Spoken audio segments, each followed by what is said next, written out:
Hello friends, ગામઠી કિચનમાં તમારું હાર્દિક સ્વાગત છે. આજે આપણે બનાવીશું અથાણાની સિઝન હોય અને મુરબ્બો ના બને એવું તો બને જ નહીં.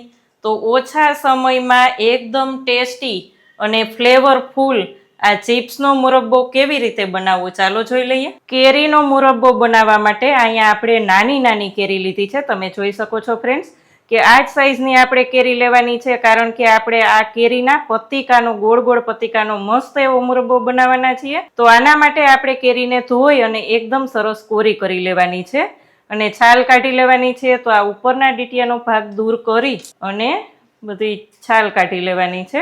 આ જ રીતે આપણે બધી જ કેરીની છાલ કાઢી લેશું. અહીંયા આપણે જે બટેટાની ચિપ્સ કરવાનું હોય તેનાથી ચિપ્સ બનાવવાની છે. તો આ જ રીતે આપણે બધી જ કેરીની ચિપ્સ બનાવી લેવાની છે. પહેલા છાલ કાઢી લેવાની અને પછી આ રીતે ચિપ્સ કરી લેવાની છે. અહીં તમે જોઈ શકો છો આ જ રીતના બધી ચિપ્સ થાય અને વચ્ચે વચ્ચે જે ગોઠલીનો ભાગ હોય તેને દૂર કરતું જવાનું. આ રીતે ગોઠલી હોય તો ગોઠલીને કાઢતું જવાનું અને પાણીમાં એડ કરતું જવાનું. આગળ પાછળ નાનો નાનો ભાગ નહીં લઈએ, જેથી કરીને એકદમ સરસ ગોળ ગોળ એક જ સરખા પતિકા થાય.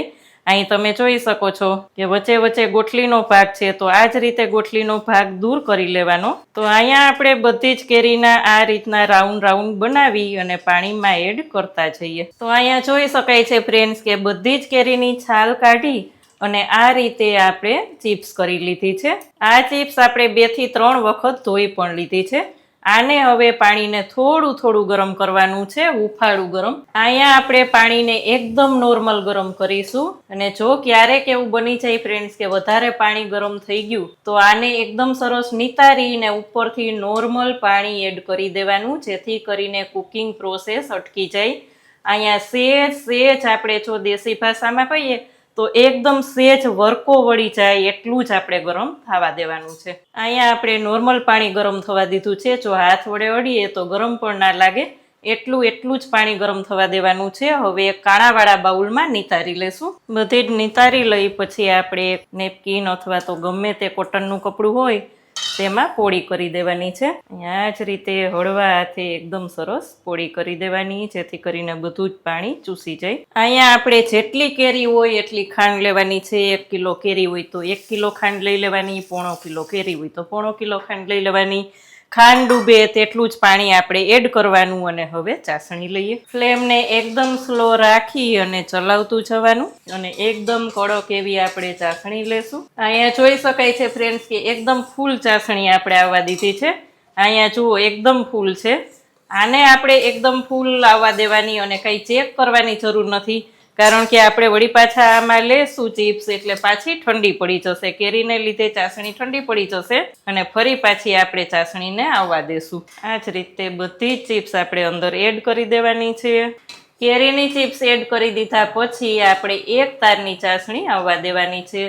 અત્યારે જોઈ શકાય છે કે આપણી ચાસણી ફરી પાછી એકદમ ઢીલી પડી ગઈ છે. ધીમે ધીમે સતત ચલાવવાનું છે, જેથી કરીને આપણી ચિપ્સ તૂટી ના જાય અને ફરી પાછું 1 તારની આવવા દઈએ. અહીંયા જોઈ શકાય છે ફ્રેન્ડ્સ કે આપણી ચાસણી ફરી પાછી ફૂલ આવી ગઈ છે અને આપણી ચિપ્સ પણ એકદમ ટ્રાન્સપરન્ટ થઈ ગઈ છે. અહીંયા જોઈ શકાય છે એ એકદમ ચાસણી ફૂલ થઈ ગઈ છે. જો સેટ ઠંડી થાય ને એટલે એકદમ સરસ આમ થઈ જાય. એકદમ ઘટ ચાસણી આવવા દેવાની, 2 તારની હોય એવી જ. અહીંયા આપણે ફ્લેમને બંધ કરી અને ઠંડુ થવા રાખી દઈએ. અહીંયા આપણો મુરબ્બો એકદમ સરસ રેડી થઈ ગયો છે. તમે જોઈ શકો છો ફ્રેન્ડ્સ, એકદમ મસ્ત રસાદાર એવો મુરબ્બો આપણો તૈયાર છે. તેમાં જ આપણે લઈ લેશું તજ લવિંગનો ભૂક્કો. દરદરા આપણે તજ લવિંગને વાટી લીધા છે અને લઈ લેશું, જેથી કરીને તેની ફ્લેવર એકદમ સરસ આવશે. મુરબ્બો એકદમ સરસ રેડી થઈ ગયો છે.